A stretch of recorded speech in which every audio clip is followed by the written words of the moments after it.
តោះយើងចាប់ផ្ដើមផ្សងព្រេងឆ្នេរដ៏ស្រស់ស្អាតដូចក្នុងក្តីស្រមៃនេះគឺជាសុបិនអាក្រក់សម្រាប់អ្នកនៅរស់រានមានជីវិតពីការលេខកប៉ាល់ជាច្រើនគួរឲ្យសោកស្ដាយពួកគេភាគច្រើនបានស្លាប់នៅទីនេះប៉ុន្តែមានមនុស្សមួយចំនួនតូចអាចរស់រានមានជីវិតបានតោះទៅមើលថាតើពួកគេត្រូវប្រឈមមុខនឹងអ្វីខ្លះសម្រាប់ការប្រកួតប្រជែងរស់រានមានជីវិតរបស់យើងតើនេះគឺខ្លាំងមែនទែនខ្ញុំនឹងព្យាយាមប្រើវាដើម្បីបង្កាត់ភ្លើងគ្មានផ្សែងទេខ្ញុំគិតថាមិត្តឲ្យមើលផ្សែងទាំងអស់នោះទៅអូយកបន្លាបបែរមកធ្វើលំពេងអូវារត់បាត់ហើយទេអូអាឡងងឲ្យអូសួស្ដីនិងសូមស្វាគមន៍មកកាន់កោះដាច់ស្រយាលបំផុតមួយនៅលើតំបន់ Great Barrier Reef ហើយថ្ងៃនេះយើងកំពុងធ្វើការប្រកួតប្រជែងរស់រានមានជីវិតពីការលេខកប៉ាល់ហើយមូលហេតុនោះគឺដោយសារតែនៅឯនីសមុទ្រទីនេះមានកន្លែងមួយឈ្មោះថា Wreck Bay ឆ្នេរកប៉ាល់លិចដែលជាកន្លែងកប៉ាល់រាប់រយគ្រឿងបានលិចខ្ញុំនឹងប្រាប់អ្នកបន្ថែមបន្តិចទៀតអំពីកន្លែងនោះនៅពេលយើងដើរទៅមុខប៉ុន្តែសម្រាប់ពេលនេះចូលស្រមៃថាកប៉ាល់របស់យើងទើបតែលិចនៅទីនោះដែរយើងត្រូវបានទឹករលកវាបោកមកទីនេះតោះចាប់ផ្ដើមការប្រកួតប្រជែងរស់រានមានជីវិតដូច្នេះសម្រាប់ការប្រកួតប្រជែងរស់រានមានជីវិតរបស់របរដែលខ្ញុំមានគឺកាំបិតមួយស្រមៃមើលប្រសិនបើអ្នកធ្លាក់ទឹកពេលកប៉ាល់លិចរបស់ដំបូងបំផុតមួយដែលអ្នកចាប់យកគឺកាំបិតប្រសិនបើអ្នកមិនទាន់មានវាសុកជាប់ខ្សែក្រវ៉ាត់របស់អ្នករួចហើយទេហើយខ្ញុំក៏មានរបស់នេះដែរនេះគឺជាបន្លាបបែតែប្រសិនបើអ្នកណាបានមើលភាគមុនខ្ញុំមិនមានឱកាសប្រើវានៅក្នុងការប្រកួតរស់រានមានជីវិតនោះទេខ្ញុំសង្ឃឹមថានឹងអាចប្រើវាឲ្យមានប្រយោជន៍បន្តិចនៅថ្ងៃនេះយើងនឹងចាំមើលថាតើយើងអាចធ្វើអ្វីបានហើយបន្ទាប់មកខ្ញុំមានខ្សែពាក់ក្បាលកាមេរ៉ា GoPro និងថ្មប៉ុន្តែមានតែប៉ុណ្្នឹងទេអ្នកទាំងអស់គ្នាគឺមានកំណត់ណាស់សម្រាប់លើកតោះទៅមើលថាយើងនឹងធ្វើយ៉ាងណាខ្ញុំមិនចង់រស់រានពីការលេខកប៉ាល់ដើម្បីត្រឹមតែមកស្លាប់ដោយសារជំងឺមហារីកស្បែកមួយខែក្រោយមកនោះទេដូច្នេះខ្ញុំនឹងពាក់អាវសិនហើយឥឡូវនេះខ្ញុំគិតថារឿងដំបូងបំផុតខ្ញុំនឹងឆ្ពោះទៅកាន់ផ្នែកខាងកោះដែលត្រូវខ្យល់បក់ហើយនោះជាកន្លែងដែលវត្ថុផ្សេងអាចនឹងត្រូវរលកវីបោកបញ្ចូលពីការលេខកប៉ាល់ឬពីអ្នកដឹងទេកប៉ាល់លិចផ្សេងទៀតឬគ្រាន់តែជាសម្រាមទូទៅសប្តាហ៍ថ្ងៃនេះតោះទៅមើលថាតើមានរបស់ណាមួយអាចមានប្រយោជន៍សម្រាប់យើងដែរឬទេដើម្បីរស់រានមានជីវិតយើងនឹងត្រូវស្វែងរកអាហារយើងនឹងត្រូវស្វែងរកទឹកញ៉ាំហើយយើងនឹងត្រូវបង្កើតភ្លើងដោយខ្លួនឯងផ្ទាល់ដូច្នេះទាំងនោះគឺជាអាទិភាពចម្បងទាំង3យើងនឹងសម្លឹងមើលជម្រើសរបស់យើងសម្រាប់ចម្រុកផងដែរដើម្បីជាអាទិភាពទី4គ្រាន់តែដើរកាត់ព្រៃទីនេះដើម្បីមើលថាតើមានរុក្ខជាតិឬដើមឈើណាដែលខ្ញុំស្គាល់តែខ្ញុំអាចញ៉ាំបានឬមានប្រយោជន៍សម្រាប់យើងប៉ុន្តែហាក់ដូចជាមានភ្លើងឆេះព្រៃនៅទីនេះថ្មីនេះកាលពីសតវត្សឆ្នាំ1800កប៉ាល់ជាច្រើនបានធ្វើដំណើរតាមផ្នែកខាងក្រៅនៃ Great Barrier Reef ហើយពួកគេរក្សាការមើលឃើញថ្មពណ៌ព្រះទឹកនោះនៅផ្នែកខាងឆ្វេងរបស់ពួកគេនៅផ្នែកខាងឆ្វេងនៃប៉ាល់ហើយពួកគេនឹងធានាថាពួកគេនៅឆ្ងាយក្នុងទឹកជ្រៅប៉ុន្តែនៅពេលពួកគេធ្វើដំណើរតាមខ្សែរាងកោងនៃថ្មពណ៌ព្រះទឹកវានឹងនាំពួកគេចូលទៅក្នុងឈូងសមុទ្រមួយឈូងសមុទ្រមួយឈ្មោះថា Wreck Bay នៅពេលដែលពួកគេចូលមកទីនេះខ្យល់បក់ខ្លាំងនឹងរុញច្រានពួកគេត្រង់ទៅកាន់ថ្មពណ៌ព្រះទឹករាក់និងស្រួយថ្មពណ៌ព្រះទឹកនៅទីនេះផុសឡើងពីអ្នកដឹងទេជម្រៅរាប់ពាន់ម៉ែត្រឡើងមកត្រឹមកម្រិតក្រោមផ្ទៃទឹកបន្តិចដូច្នេះវាគឺជាសុបិនអាក្រក់បំផុតរបស់កប៉ាល់នៅពេលដែលមានរលកខ្លាំងនៅទីនេះនឹងមានរលកបោកបក់ពីលើថ្មពណ៌ព្រះទឹកនិងខ្យល់រុញកប៉ាល់ទៅបុកនឹងថ្មពណ៌ព្រះទឹកបំបែកពួកវាខ្ទេចខ្ទីប៉ុន្តែវាក៏មានគ្រោះថ្នាក់ដូចគ្នាដែរនៅពេលដែលផ្ទៃទឹកស្ងប់ស្ងាត់ព្រោះបើគ្មានរលកបោកបក់ពីលើវាទេអ្នកមិនអាចមើលឃើញថ្មពណ៌ព្រះទឹកទេរហូតតតែហួសពេលទៅហើយកប៉ាល់ក៏លិចនៅលើកំពូលនៃថ្មពណ៌ព្រះទឹករាក់នោះហេតុដូច្នេះហើយទើបបានឈ្មោះថា Wreck Bay កប៉ាល់រាប់រយគ្រឿងនិងនាវិករាប់ពាន់នាក់ត្រូវបានបាត់បង់ជីវិតនៅក្នុងឈូងសមុទ្រនេះឥឡូវនេះបន្ទាប់ពីការលេខកប៉ាល់រឿងរ៉ាវរបស់ពួកគេម្នាក់មានតាំងពីការរស់រានមានជីវិតយ៉ាងអង់អាចក្លាហានដែលអ្នកខ្លះនៅរស់ដើម្បីប្រាប់ពីរឿងរ៉ាវនោះមានការបាត់បង់ដ៏សោកនាដកម្មខ្លះមានមនុស្សផ្សេងទៀតដែលព្យាយាមធ្វើដំណើរទៅភាគខាងជើងហើយទីបំផុតត្រូវពួកមនុស្សស៊ីនៅតាមកោះខ្លះភាគខាងជើងប៉ុន្តែសម្រាប់អ្នកដែលនៅរស់រានមានជីវិតមានប្រធានបទរួមមួយដែលស្រដៀងគ្នាក្នុងរយៈពេល24ទៅ48ម៉ោងដំបូងនោះគឺជាពេលដែលសំខាន់បំផុតបន្ទាប់ពីការលេខកប៉ាល់ដូច្នេះនោះហើយជាអ្វីដែលយើងនឹងធ្វើរយៈពេល24ទៅ48ម៉ោងដំបូងនេះនឹងផ្ដល់ឲ្យយើងនូវឱកាសល្អបំផុតសម្រាប់ការរស់រានមានជីវិតក្នុងរយៈពេលយូរនេះគឺជាផ្លែផាសិនព្រៃនោះគឺសុទ្ធតែជាគ្រាប់ផ្លែផាសិនដ៏ស្រស់ស្អាតពួកវាពិតជាក្តៅនៅពេលនេះប៉ុន្តែវាមានរសជាតិឆ្ងាញ់និងផ្អែមយើងនឹងញ៉ាំពួកវាខ្លះជាអាហារសម្រន់មើលនេះសិនដំបូកស្រមោចដ៏ធំหิមៈទាំងនេះខ្លះអាចមានកម្ពស់ជាង6ហ្វីតនៅទីនេះរុក្ខជាតិហាក់ដូចជាកំពុងផ្លាស់ប្ដូរហើយឥឡូវនេះកាន់តែឆ្ងាយពីសមុទ្រហើយកាន់តែខ្ពស់ពីនីវ៉ូទឹកសមុទ្រមើលនេះដំបូកស្រមោចនេះបានលេបត្របាក់ស្បែកជើងផ្ទាត់ដែលបាត់នេះវាពិតជាអស្ចារ្យណាស់មែនទេយកសិននេះគឺជាផ្នែកម្ខាងទៀតនៃកោះហើយអ្នកអាចមានអារម្មណ៍ថាខ្យល់កំពុងបក់ចូលមកនេះជាកន្លែងដែលអ្វីនឹងត្រូវរលកបក់មកសង្ឃឹមថាវាមកពីការលេខកប៉ាល់ឬ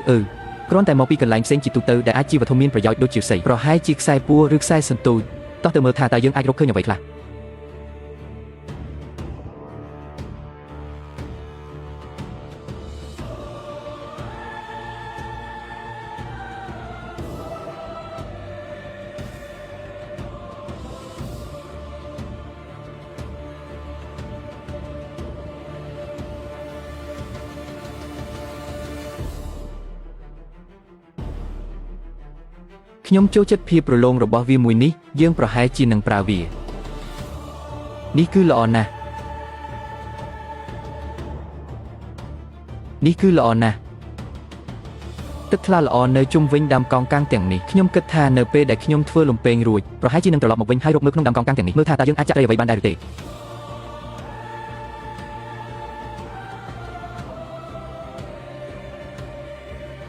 គួរឲ្យសោកស្ដាយគ្មានផ្លែឈើទេដើមឈើមួយនេះបង្កើតផ្លែឈើដែលអាចញ៉ាំបានយ៉ាងឆ្ងាញ់ប៉ុន្តែនៅពេលនេះគ្មានអ្វីសោះគួរឲ្យធុញណាស់ម្លប់ល្អណាស់ទោះបីជាមើលទៅដូចជាមានពស់ច្រើនហើយស្ងួតខ្លាំងនៅពេលនេះក៏ដោយខ្ញុំនឹងបន្តស្វែងរកនៅតាមឆ្នេរតោះបន្តស្វែងរកនៅចុងខាងនេះមើលថាតើយើងរកឃើញអ្វីដែរឬទេ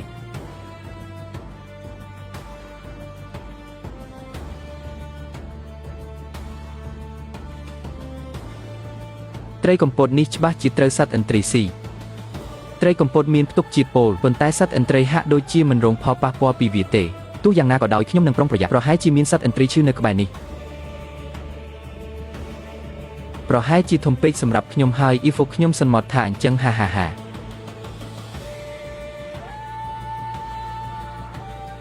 ប្រហែលជាអាចមានប្រយោជន៍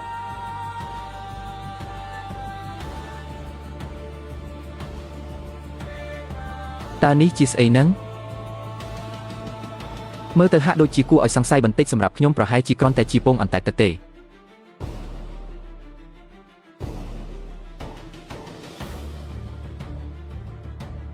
មិនដឹងទេអូនេះប្រៀបដូចជាអណ្ដូងមាសនៅទីនេះតោះទៅមើលតើមានអ្វីដែលមានប្រយោជន៍សម្រាប់យើងទេពងធំជាច្រើនរបស់ទាំងអស់នេះគឺជាថ្មភេមិចដែលជាថ្មភ្នំភ្លើងដែលអណ្តែតលើផ្ទៃសមុទ្រចេញពីភ្នំភ្លើងនៅពេលវាផ្ទុះហើយអណ្តែតរាប់ឆ្នាំទើបមកដល់ទីនេះអូមើលនេះមានខ្សែសន្ទូចយ៉ាងច្រើនឥឡូវនេះប្រសិនបើយើងអាចរកឃើញផ្លែសន្ទូចណាមួយច្បាស់ណាស់របស់នេះនឹងមានប្រយោជន៍តោះដើររកមើលជុំវិញនេះ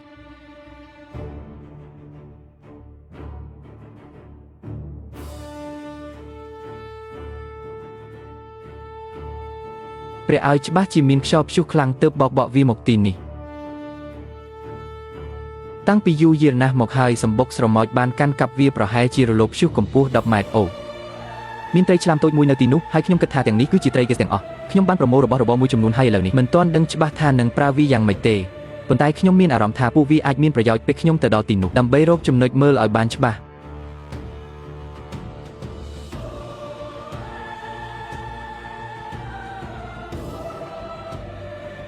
អូអាល្ងងឲ្យ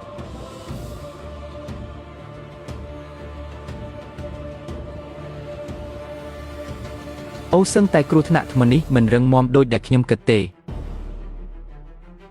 ចង្រៃយក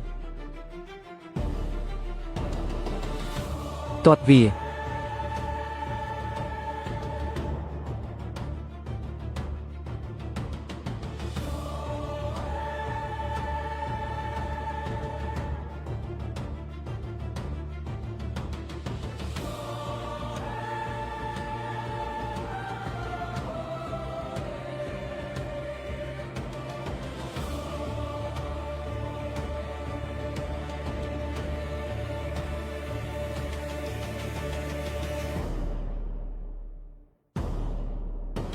ប៉ុន្តែឥឡូវនេះនៅពីលើថ្មទាំងនេះគឺជាចំណុចដ៏ល្អឥតខ្ចោះដើម្បីមើលចុះមកក្រោម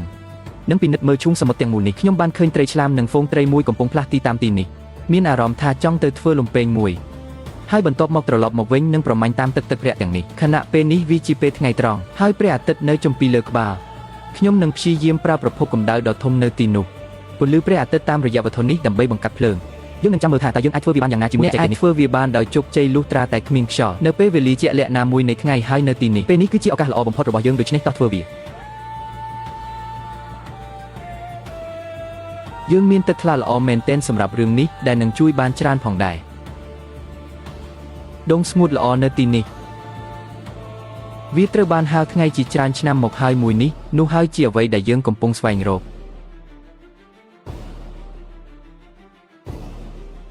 អ្នកអាចមើលឃើញចំណុចនោះដែលជាកន្លែងដែលនឹងមានកម្ដៅខ្លាំងឆ្លងកាត់នៅពេលនេះយើងគ្រាន់តែទុកពេលឲ្យវាបន្តិចហើយសង្ឃឹមថាវានឹងឆេះអាចធំក្លិនផ្សែងខ្ញុំគិតថាការងារនេះជោគជ័យហើយមើលនោះ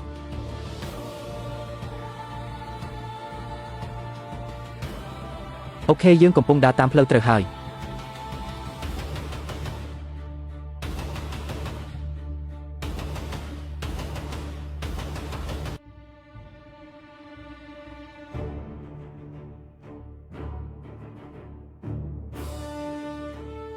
តោះយើងផ្លាស់ទីវាទៅមួយនេះយកសិនយើងមានភ្លើងហើយដូច្នេះខ្ញុំនឹងទុកមួយនេះនៅទីនេះគ្រាន់តែឲ្យវាបន្តហុយផ្សែងនឹងងំឆេះហើយយើងនឹងបន្តរុករកហើយយើងនឹងត្រឡប់មកយកវាមួយនេះវិញខ្ញុំចង់ប្រមាញ់នៅខាងមុខនេះ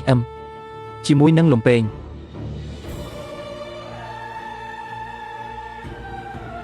ដាក់ដូចនេះចូលហើយមូលវានៅពេលយើងរុញចុះក្រោមខ្ញុំគិតថាវាប្រហែលជាដំណើរការរួចរាល់ហើយអ្នកទាំងអស់គ្នាលំពេងបន្លាបបែ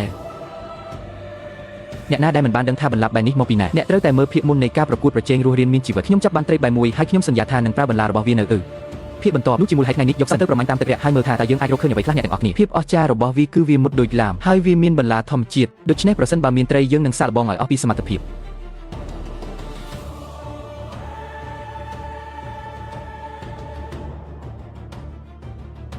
ត្រីបែតូចវាដឹងថាបន្លានេះមានសមត្ថភាពយ៉ាងណាទើបវារត់បាត់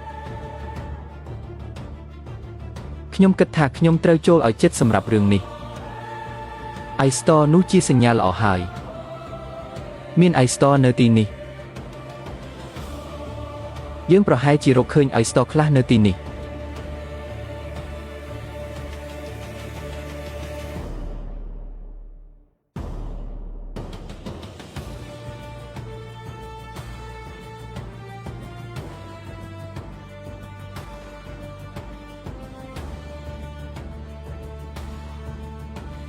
វារត់ទៅណាហើយ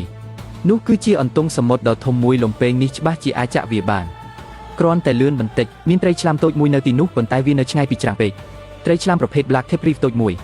អូមើលនេះមាន iStore ដ៏ស្រស់ស្អាតធំពីរនៅទីនេះ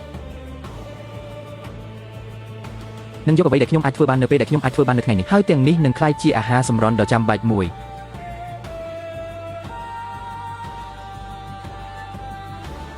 មើលនោះឆ្ងាញ់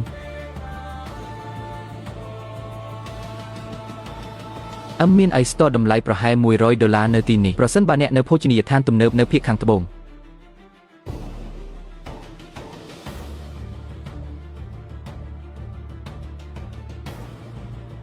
អូមើលនេះសិននៅទីនេះតែឯងស្រស់ស្អាតណាស់ទឹកនេះពេកនៅទីនេះទឹកទាំងអស់នេះស្រកចេញពីព្រៃកោងកាំងអស់ហើយដូច្នេះខ្ញុំនឹងដើរចុះទៅតាមឆ្នេរបត់ទៅកាច់ជ្រុងនោះហើយមើលថាតើយើងអាចរកឃើញអ្វីខ្លះអូឆ្ងល់ណាស់ថាតើមានរឿងអ្វីកើតឡើងចំពោះទូកកាយ៉ាក់មួយនេះច្បាស់ជាមានរឿងធ្ងន់ធ្ងរហើយទើបធ្វើឲ្យវាខ្ទេចបែបនេះមើលទៅដូចជាស្នាមត្រីឆ្លាមខាំវាអ្វីមួយគួរឲ្យខ្លាចមែនទេគួរឲ្យញឹកមែន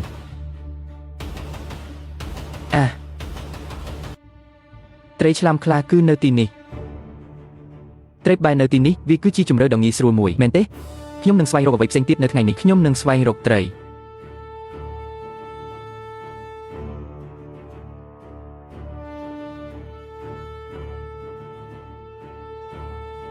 មានត្រីឆ្លាមតូចមួយនៅទីនោះ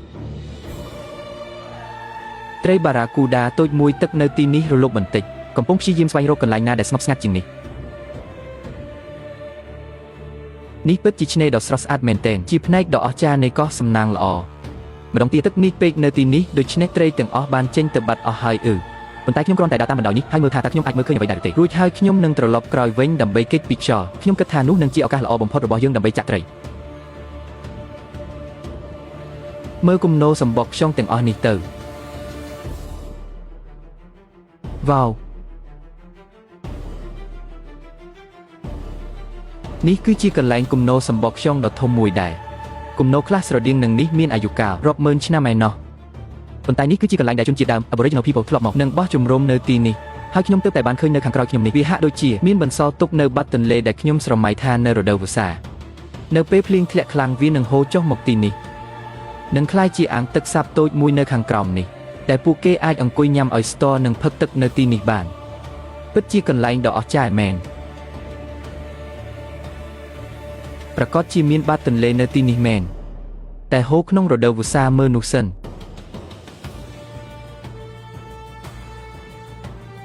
វ៉ាវវាបានហូរចុះពីលើភ្នំទីនោះដូច្នេះតោះដើរតាមអូនោះឡើងទៅលើខ្ញុំគ្រាន់តែព្យាយាមរកមើលថាតើនេះជាប្រភពទឹកសាបនៅទីណាអូមើលនោះសិននោះនឹងក្លាយជារណ្ដៅទឹកដ៏ស្រស់ស្អាតសម្រាប់ហែនិងផឹកមិនខានកំពុងព្យាយាមស្វែងរកប្រភពនៃទឹកនេះថាតើវាគ្រាន់តែជាទឹកភ្លៀងសុទ្ធសាធឬក៏មានរន្ធទឹកសាបនៅទីណាមួយមើលទៅវាហាក់ដូចជាហូរមកពីលើភ្នំ តែទោះយ៉ាងណាវាក៏ស័ក្តិសមនឹងដើរតាមមើលបន្តិចដែរមើលនេះចុះខ្ញុំមិននឹកស្មានសោះថាអាចមានទន្លេតូចមួយនៅទីនេះក្នុងរដូវវស្សាខ្ញុំនឹងបន្តដើរតាមខ្សែទឹកនោះឡើងទៅលើទៀតនៅពេលក្រោយប៉ុន្តែនេះប្រហែលជាចំណុចដែលមានសង្ឃឹមបំផុតប្រសិនបើមានទឹកសេសសល់ដែលជ្រាបចូលក្នុងខ្សាច់នេះគឺជាចំណុចទាបបំផុតបាទកន្លែងខ្លះរាងសាមបន្តិចដូច្នេះខ្ញុំនឹងជីកនៅទីនេះហើយនេះហាក់ដូចជាឱកាសល្អបំផុតរបស់យើងក្នុងការរកទឹកត្រូវរកឈើសម្រាប់ជីកសិនមានថ្មនៅទីនោះប៉ុន្តែ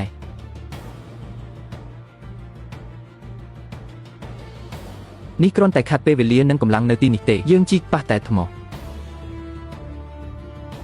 ទៅមុខបន្តិចទៀតនៅទីនេះក៏សុទ្ធតែថ្មដែរមិនទាន់មានសញ្ញាឃើញទឹកទេតោះដើរតាមវាឡើងលើទៅមើលថាតើវាចាប់ដើមពីណាចំណុចល្អអំពីគំនោសម្បកខ្យងទាំងនេះគឺវាផ្ដល់ឲ្យអ្នកនៅគំនិតអំពីអ្វីដែលអ្នកគួរតម្រង់ទីដែលរកដូច្នេះគឺរឿងល្អបំផុតមួយដែលត្រូវធ្វើប្រសិនបើអ្នកកំពុងព្យាយាមរស់រានមានជីវិតថាតើអ្នកជំនាញនៅតំបន់នោះធ្វើអ្វីខ្លះដូច្នេះក្នុងករណីខ្លះវាអាចជាសត្វតែនឹងនាំអ្នកទៅកាន់ប្រភពទឹកក្នុងករណីខ្លះទៀតវាគឺជាស្លាកស្នាមសពពីជនជាតិដើមដូច្នេះអ្នកអាចឃើញថា Oyster គឺជាអាហារអាទិភាពខ្ពស់នៅទីនោះប៉ុន្តែនេះក៏ជាខ្យងពីងពីងដែរដូច្នេះយើងនឹងតាមរកមើលពួកវានៅក្នុងទឹករាក់តាមពិតទៅវាពិតជាឆ្ងាញ់ណាស់សម្រាប់ញ៉ាំអ្នកអាចឃើញថាវាគ្រាន់តែត្រូវបានដាក់លើភ្លើងដើម្បីដុតបន្តិចហើយបន្ទាប់មកគូបំបីផ្នែកខាងលើនៅទីនោះរួចរាល់តោះទៅមើលថាតើយើងអាចរកឃើញអ្វីផ្សេងទៀតអូនេះអាចជារណ្ដៅសម្រាប់ហែលទឹកដ៏អស្ចារ្យមួយប៉ុន្តែយើងមកខុសរដូវពេលនេះគឺជារដូវប្រាំងមិនសូវមានសង្ឃឹមរកបានទឹកនៅទីនេះទេប៉ុន្តែនៅតែព្យាយាមដើរតាមផ្លូវអូនោះមិនមានសញ្ញានៃរណ្ដៅទឹកសាបឬអ្វីផ្សេងទៀតបែបនេះទេខ្ញុំគិតថានោះគ្រាន់តែជាកន្លែងដែលពេលមានភ្លៀងធ្លាក់ហើយបន្ទាប់មកវាក៏ហូរច្រោះបង្កើតជាទន្លេតូចមួយនៅចន្លោះដ៏ស្រស់ស្អាតទាំងពីរនេះដូចជាជ្រលងភ្នំតូចមួយនៅខាងក្រោមនោះហើយពិបាកមែនគិតថាឱកាសល្អបំផុតរបស់យើងដើម្បីបានទឹកញ៉ាំគឺនៅលើកំពូលដាំដូងទាំងនោះហើយតោះធ្វើដំណើរចុះទៅក្រោមវិញឥឡូវនេះដោយសារការទទួលបានជាតិទឹកមានសារៈសំខាន់ណាស់សម្រាប់អ្នករួចរស់ជីវិតពីការលេបកប៉ាល់មាននរណាម្នាក់បានធ្វើការសម្រេចចិត្តឆ្លៀសវៃក្នុងការជីកនៅទីនេះរហូតដល់ពួកគេបានទឹកសាបហើយបង្កើតអណ្ដូងអចិន្ត្រៃយ៍មួយដូច្នេះប្រសិនបើអ្នកណាត្រូវរលកបក់មកទីនេះពួកគេនឹងមានប្រភពទឹកជាប្រចាំដែលជាទូទៅនឹងក្លាយជាអ្នកសង្គ្រោះជីវិតរបស់ពួកគេប៉ុន្មានឆ្នាំថ្មីនេះឧទ្យានជាតិបានគិតថាវាអាចនឹងផ្ដល់ផលអាក្រក់ច្រើនជាងផលល្អហើយគេក៏មានការព្រួយបារម្ភបន្តិចថានឹងមាននរណាម្នាក់ធ្លាក់ចុះក្នុងអណ្ដូងដូច្នេះឥឡូវនេះពួកគេបានបិទវាដោយសំណាញ់ដៃពីលើវាហើយវាមានន័យថាយើងមិនអាចដកទឹកញ៉ាំបានទៀតទេប៉ុន្តែប្រសិនបើអ្នកមើលចុះទៅក្រោមនេះឆ្លងកាត់ស្បែកពស់ដែលខ្ញុំបានឃើញនៅខាងក្រៅនេះអ្នកគួរតែឃើញមានទឹកខ្លះសម្រាប់ញ៉ាំ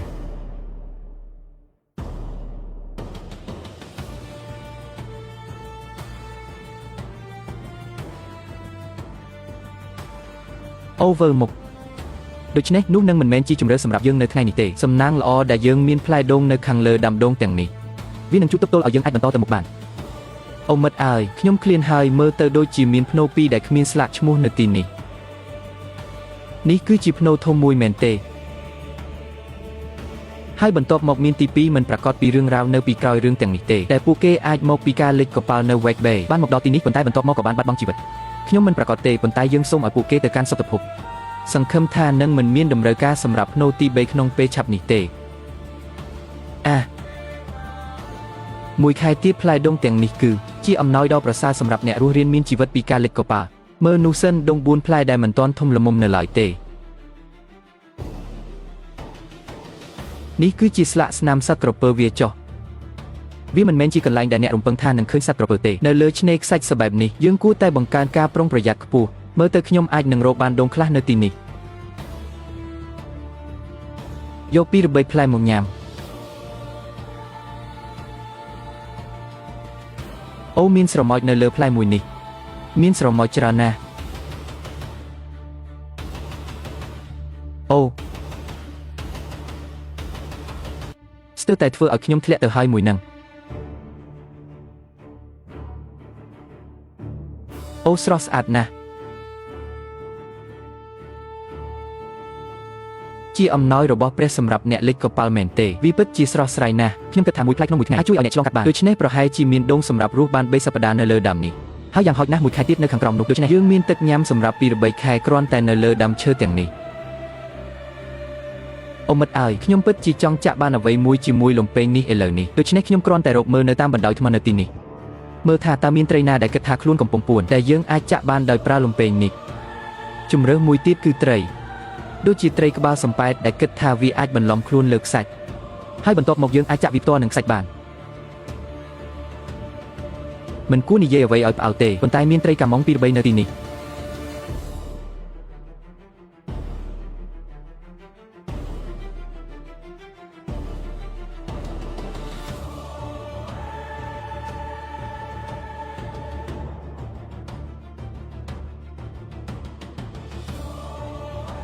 ត្រីសេកពីរបីនៅទីនេះខ្ញុំអាចបន្លាចពួកវាឲ្យចូលក្រោមរន្ធបានពួកវាទៅណាអស់ហើយ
មានត្រីតុកកែតូចមួយនៅក្នុងទឹករយៈទីនេះទើបតែចូលទៅក្រោមធ្មនោះអូវារបូតបាត់ហើយទេ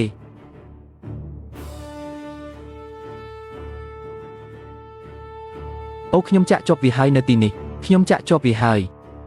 ទ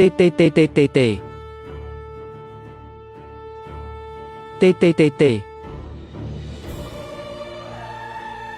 មកនេះមកសម្លាញ់យេអូបន្លាបបែបាក់បាត់ទៅហើយគួរឲ្យធុញមែននោះគឺជាត្រីតុកកែទំហំល្មមឆ្ងាញ់សម្រាប់ញ៉ាំនោះគឺជាកន្លែងដែលខ្ញុំចាក់វាបានហើយធ្វើឲ្យបាក់បន្លាបបែខ្ញុំយើងកំពុងញ៉ាំដោយប្រើលំពែងបន្លាបបែល្អប៉ុណ្ណាអ៊ីវលំពែងបន្លាបបែនេះប្រើបានការនោះគឺជាអាហារដ៏ល្អឥតខ្ចោះមួយយកសិនតោះទៅចំអិនវារួចរាល់ហើយ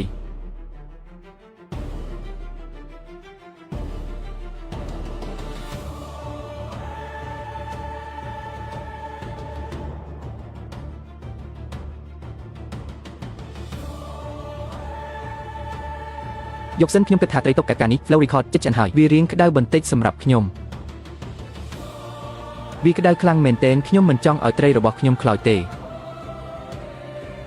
iStore មួយចំនួនក៏កំពុងដុតក្នុងពេលតែមួយដែរ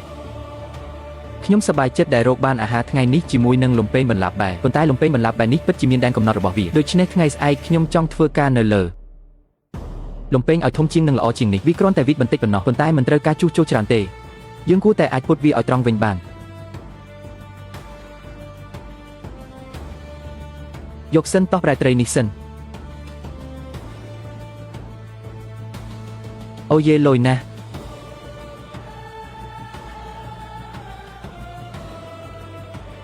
មាន iStore ដុតដ៏ឈ្ងុយឆ្ងាញ់សម្រាប់ជាអាហារទ្រុះមុខខ្ញុំគិតថាត្រីនេះឆ្អិនហើយមកទល់ពេលនេះគឺល្អមែនទែនខ្ញុំគិតថាសម្រាប់អ្នកដែលរួចជីវិតពីការលេបកប៉ាខ្ញុំគិតថាពួកគេច្បាស់ជាសប្បាយចិត្តខ្លាំងជាមួយនឹងលទ្ធផលដូចថ្ងៃនេះយើងមានទឹកញ៉ាំយើងមានអាហារប៉ុន្តែយើងនឹងមានថ្ងៃដ៏វែងឆ្ងាយនៅថ្ងៃស្អែកទៀតអ្នកទាំងអស់គ្នាខ្ញុំចង់ធ្វើលំពែងមួយចង់រុករកឲ្យកាន់តែឆ្ងាយនៅលើកោះនេះហើយសង្ឃឹមថានឹងរកបានត្រីដែលធំជាងនេះស្បែករបស់វាគឺបកចេញមកយ៉ាងល្អឥតខ្ចោះវាឆ្អិនល្អណាស់អ្នកទាំងអស់គ្នាពួកខ្ញុំញ៉ាំជាអាហារពេលល្ងាចត្រីតុកកែផ្កាអាំងនៅលើងើភ្លើងសាច់វាផុយធ្លាក់ចេញពីកាំបិតខ្ញុំតែម្ដងនឹងឲ្យ store ដល់ខ្លះយើងថែមទាំងអាចផ្ដល់រង្វាន់ឲ្យខ្លួនឯងទៀតផងដោយលាងមាត់ជាមួយនឹងទឹកដូងខ្ចីពិតជាថ្ងៃដ៏មានក្តីសុខមែនខ្ញុំមិនអាចគេងលក់បានស្កប់ស្កល់ដូចដែលខ្ញុំចង់ទេវាច្បាស់ជាចិត្តពាក់កណ្ដាលអធ្រាត្រទៅហើយឥឡូវនេះហើយទឹកក៏កំពុងចូលខ្លាំងខ្ញុំអាចជឿសំឡេងរលកបោកបក់មកលើឆ្នេរ ដូច្នេះខ្ញុំកំពុងគិតថាតើខ្ញុំគួរចេញទៅប្រមាញ់នៅតំបន់ទឹករាក់ឥឡូវនេះទេហើយមើលថាតើខ្ញុំអាចរកបានអ្វីខ្លះសម្រាប់អាហារពេលព្រឹកតោះយើងធ្វើវាទៅនោះជាអ្វីហ្នឹងគ្រាន់តែដើរតាមបណ្ដោយមាត់ទឹកនៅទីនេះវាជាឱកាសល្អដើម្បីរកមើលសត្វក្រពើដោយប្រើពើនៅពេលយប់ភ្នែករបស់ពួកវាពិតជាភ្លឺចាំងណាស់ដូច្នេះចង់ដឹងណាស់ថាតើខ្ញុំកំពុងចែករំលែកឆ្នេរនេះជាមួយនរណាម្នាក់ដែរឬទេនៅពេលនេះអូមានក្តាមខ្លះដុំពេញបន្លាបបែថ្មីខ្ញុំសង្ឃឹមថានឹងបានមឹកមួយដោយប្រើរបស់នេះ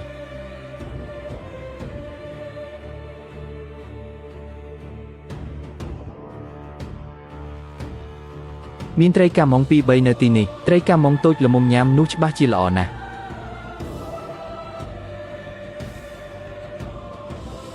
លឿនពេកហើយពួកវារត់បាត់ហើយឃើញត្រីបែកច្រមុះប៉ែតូចនោះទេអ្នកទាំងអស់គ្នាយើងច្បាស់ជាអាចចាក់វាបានជាមួយលំពេងនេះវានៅចំក្បែរជើងរបស់យើងតែម្ដងប៉ុន្តែខ្ញុំស្រឡាញ់សត្វតូចទាំងនោះណាស់ដូច្នេះខ្ញុំមិនសូវចង់សម្លាប់វាប៉ុន្មានទេនេះជាឱកាសល្អសម្រាប់យើងចុះមកទីនេះនៅក្នុងព្រៃកោងកាំងទីនេះតើមានមឹកទេតើមានត្រីទេអ្វីក៏ដោយ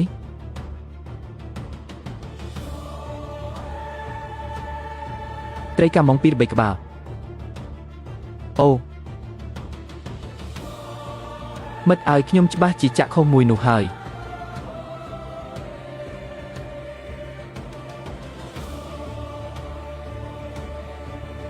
អូស្អីគេនឹងអូមិត្តឲ្យខ្ញុំព្រឺសម្បូរខ្លាំងមែនទែនហេតុអីបានខ្ញុំមិនចាប់អារម្មណ៍ឃើញវាមានឈើឆ្កាំងមួយនៅទីនោះតើខ្ញុំមើលមិនឃើញវាពីមុនមកបានដោយរបៀបណានៅពេលដែលយើងកំពុងដើរកាត់ទីនេះខ្យល់ទើបតែបក់ខ្លាំងឡើងប្រហែល15 knots តែខ្ញុំកំពុងដើរខ្យល់ទើបតែបក់ខ្លាំងប្រហែល15 knots ហើយក៏មានចំណាំងផ្លាតនៃឈើឆ្កាំងមួយនៅទីនោះព្រះឲ្យគួរឲ្យព្រឺក្បាលមែនទែនហើយភ្លើងរបស់ខ្ញុំនៅតាមឆ្នេរក៏ហៀបនឹងរលត់ទៅវិញដែរ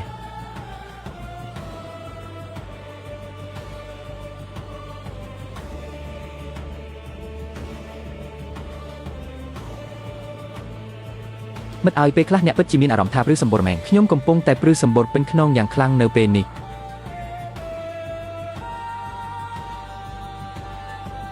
ដូច្នេះច្បាស់ជាគ្មានសង្ឃឹមថាខ្ញុំអាចគេងលក់ទេយប់នេះ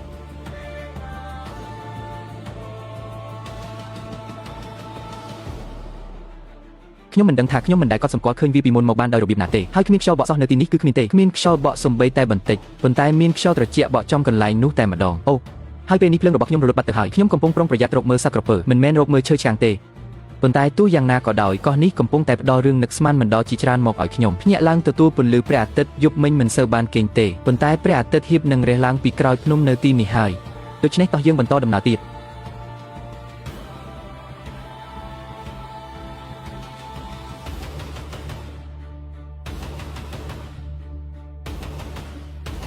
យើងច្បាស់ជាមានទឹកសន្សើមធ្លាក់បន្តិចនៅពេលយប់តែធ្វើឲ្យអ្វីគ្រប់យ៉ាងសឹមតិចប៉ុន្តែឲ្យតែមានផ្សែងយើងនៅតែមានសង្ឃឹមទុកពេល1នាទីសិនឲ្យវាក្តៅបន្តិចសិនទីបំផុតយើងបានសម្រេចហើយអូមិត្តអើយមើលផ្សែងទាំងអស់នោះទៅវាសើមខ្លាំងណាស់ទោះយ៉ាងណាក៏ដោយយើងមានភ្លើងហើយតោះទៅរកអាហារពេលព្រឹក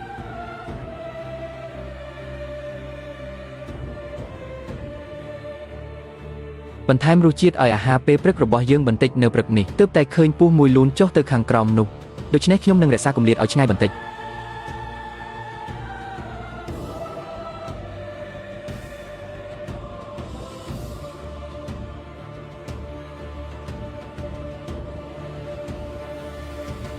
ដូច្នេះសម្រាប់អាហារពេលព្រឹកនៅព្រឹកនេះខ្ញុំនឹងញ៉ាំដូងទុំមួយ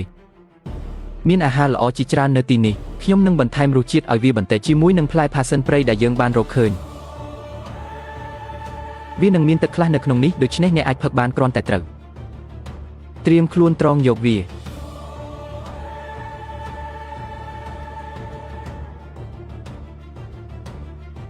ខ្ញុំគិតថាវាចូលច្រមុះខ្ញុំច្រើនជាងអូវាគឺជាវិធីមួយដើម្បីលាងសម្អាតប្រហោងច្រមុះនៅពេលព្រឹកខ្ញុំមានដូងខ្ចីសម្រាប់ផឹកទឹកជាច្រើនតែវាល្អជាងនេះច្រើនប៉ុន្តែមើលនោះទៅនេះជាអ្វីដែលយើងនឹងញ៉ាំ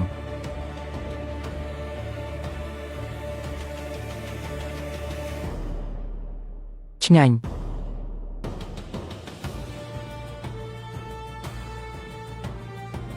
ហើយឥឡូវនេះដាក់បន្ថែមជាតិផ្អែមពីលើបន្តិចបកសម្បកខាងលើចេញហើយគ្រាន់តែច្របាច់វាចូលទៅហឹម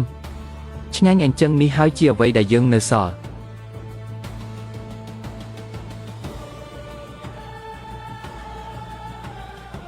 មួយនេះរៀងត្រង់ល្អខ្ញុំអាចច្នៃវាធ្វើជាលំពេងបាន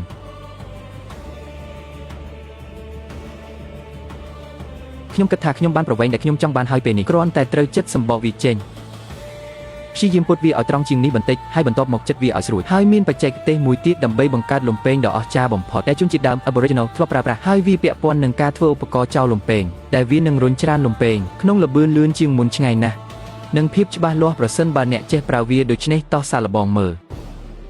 ដើមឈើនេះតាមពិតទៅអាចយកមកធ្វើខ្សែពួរបានយ៉ាងល្អនេះរឹងមាំណាស់អាចយកមកប្រើសម្រាប់ចង់អូចង់អ្វីក៏បានដែលអ្នកចង់ខ្ញុំនឹងទុកវាតែម្ដងថ្ងៃក្រោយវាអាចនឹងមានប្រយោជន៍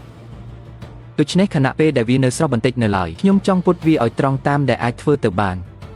ហើយការដាក់វានៅលើភ្លើងនោះនឹងជួយបិទជិតសាច់ឈើនិងធ្វើឲ្យវាជាប់រូបរាងបែបនេះខ្ញុំគ្រាន់តែចង់ឲ្យវាត្រង់សិនមុនពេលរឿងនោះកើតឡើង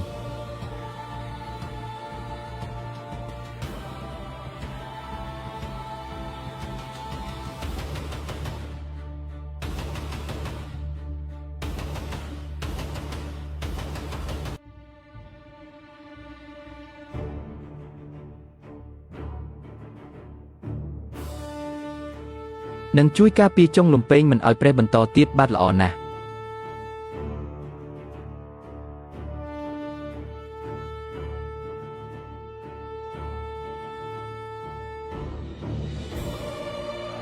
យកសិនវាចាប់ផ្ដើមចេញជារូបរាងហើយខ្ញុំគិតថាខ្ញុំនឹងត្រូវការកែច្នៃវាបន្តិចទៀតប៉ុន្តែខ្ញុំនឹងចាប់ផ្ដើមសាកល្បងវាសិនមុនពេលខ្ញុំ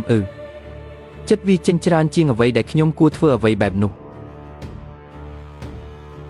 គ្មានត្រីណាត្រូវរងរបួសទេនៅក្នុងការសាកល្បងលើកទី1សាកល្បងម្ដងទៀតទៅហើយចាប់ផ្ដើមមានកម្លាំងរុញបន្តិចហើយនឹងកែច្នៃប្រហោងនៅទីនេះបន្តិចមើលថាតើយើងយ៉ាងម៉េចហើយខិតជិតបានលទ្ធផលហើយ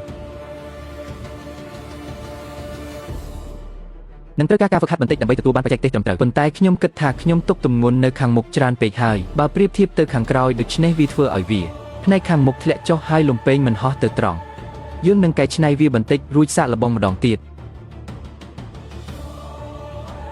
អូខេខ្ញុំគិតថាខ្ញុំត្រៀមខ្លួនរួចរាល់សម្រាប់ទាំងស៊ីពិតប្រាកដហើយពេលនេះខ្ញុំបានឃើញរបស់ម្យ៉ាងត្រូវរលកបក់មកលើឆ្នេរនៅខាងលើនេះនោះប្រហែលជាល្អឥតខ្ចោះតាមពិតទៅនេះគឺជាកន្លែងការពីយប់មិញដែលធ្វើឲ្យយើងព្រឺសម្បូរព្រោះម្សិលមិញខ្ញុំច្បាស់ជាបានដើរចុះឡើងនៅលើឆ្នេរនេះ20ដងហើយប៉ុន្តែមិនបានឃើញរបស់នេះសោះរហូតដល់យប់មិញខ្យល់បក់នោះបានទាក់ទាញការចាប់អារម្មណ៍របស់ខ្ញុំហើយមានភ្នូរតូចមួយនៅទីនេះឆ្ងាយពីឆ្នេរខ្សាច់បន្តិចស្លាប់នៅលើកោះនេះនៅក្នុងឆ្នាំ1912ខ្ញុំសង្ឃឹមថាគាត់កំពុងទៅកាន់សុគតិភពពិតជាកន្លែងដ៏ស្រស់ស្អាតសម្រាប់គាត់មែន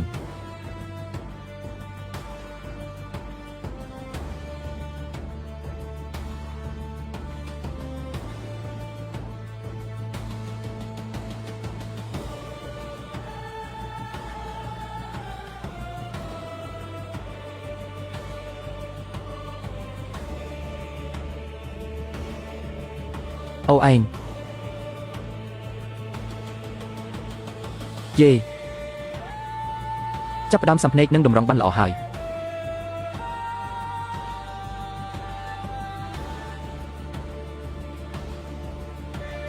អូមិត្តអើយខ្ញុំចាក់ចូលដោយមានកម្លាំងសន្ធឹកសន្ធាប់មែនទែនគ្រាន់តែចង់ដឹងទេខ្ញុំចង់ឃើញថាតើកម្លាំងដៃរបស់ខ្ញុំអាចគប់បានដល់កម្រិតណាបើគ្មានឧបករណ៍ចោលលំពេង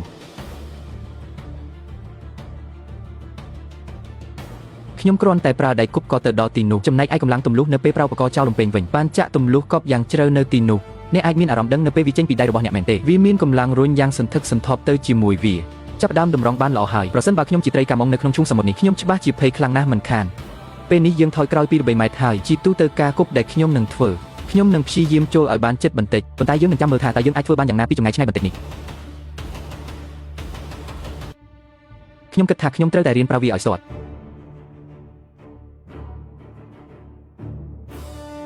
វ៉ាវខ្ញុំគិតថាយើងត្រៀមខ្លួនរួចរាល់ហើយតោះទៅប្រមាញ់នៅក្នុងទឹករាក់មើលថាតើយើងអាចរកឃើញអ្វីខ្លះ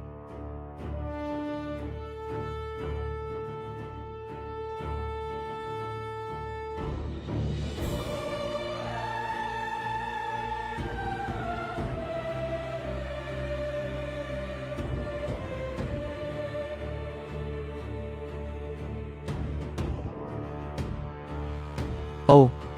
គួរតែចាក់បានត្រីក្បាលសំប៉ែតមួយដែលទើបតែនៅទីនោះសោះ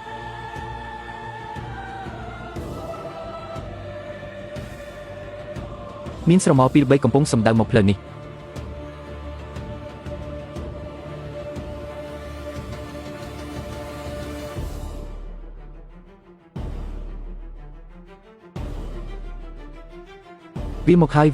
វាមកហើយត្រីធំមួយនៅខាងចុងនេះចូលឲ្យចំទៅសម្លាញ់នោះជាត្រីសូមែនទេវាមកហើយ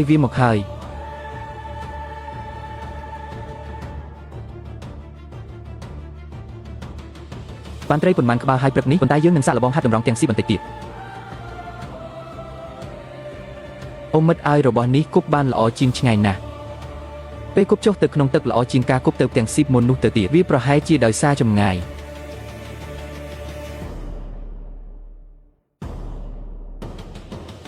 ត្រីតូចពីរបីក្បាលនៅទីនេះមើលទៅដូចជាត្រីផ្ទុះ Goldfish ប៉ុន្តែចង់បានត្រីរាងធំជាងនេះបន្តិចខ្ញុំមិនទាន់ជឿជាក់លើការតម្រង់របស់ខ្ញុំប៉ុន្មានទេពួកវាតូចស្ដើងណាស់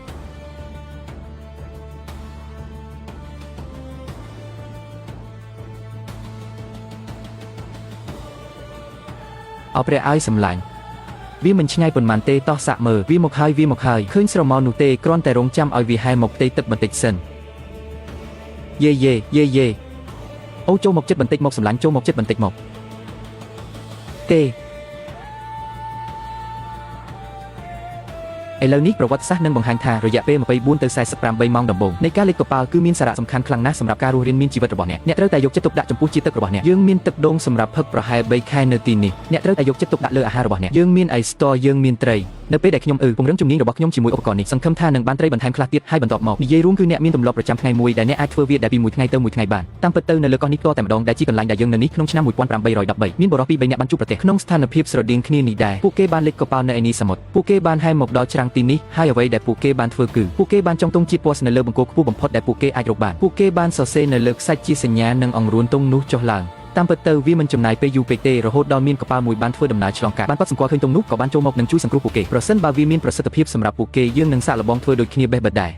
លើកលែងតែកប៉ាល់សង្គ្រោះរបស់ខ្ញុំនឹងក្លាយជាទូកម៉ាក Genesis ប្រវែង7ម៉ែត្រកន្លះខណៈពេលដែលយើងបន្តការធ្វើដំណើរឡើងទៅកាន់ឆ្នេរសមុទ្រភាគខាងកើតនៃប្រទេសអូស្ត្រាលីទៅកាន់ដែនទឹកភាគខាងជើងបំផុតដូច្នេះប្រសិនបើអ្នកចូលចិត្តវីដេអូនេះសូមកុំភ្លេចចុច Subscribe Channel យើងមានវីដេអូបែបនេះប្រហែល2ខែទៀតដែលត្រូវទៅមុនពេលយើងទៅដល់គោលដៅកំពូលអ្នកអរគុណសម្រាប់ការទស្សនាអ្នកទាំងអស់គ្នាកប៉ាល់សង្គ្រោះបានមកដល់ហើយ